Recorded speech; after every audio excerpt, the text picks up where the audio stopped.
Hi, Sanya. Okay, so I finally had a chance to check over the work. Sorry that took so long to get back to you.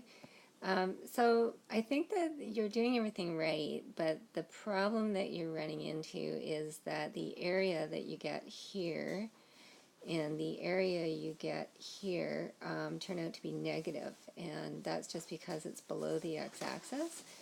And so really when you're doing the areas for those, you should be doing 0 minus the curve as opposed to the curve minus the x-axis.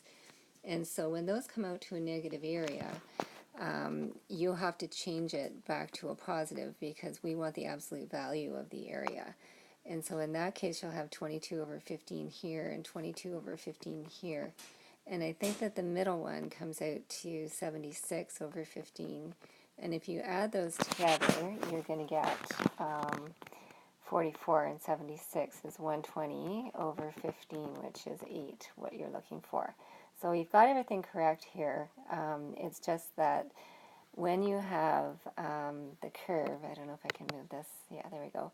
So when you have the curve like this and you're finding this area here and here, the area that you'll get, it will come out negative, because really what we're doing is we should be doing the area of 0 minus the curve, because the x-axis is the top curve and the bottom is your function.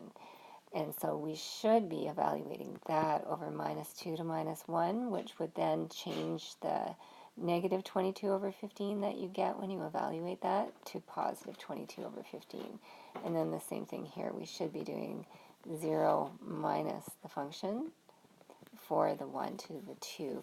And that'll reverse the sign on the area that you get for that portion. And then when you add them all together, you'll get 120 over 15, which equals 8. And then everybody's happy. Okay. So I hope that helps. And I apologize if I made a mistake when I did my expansion on the other one, but your work looks perfect.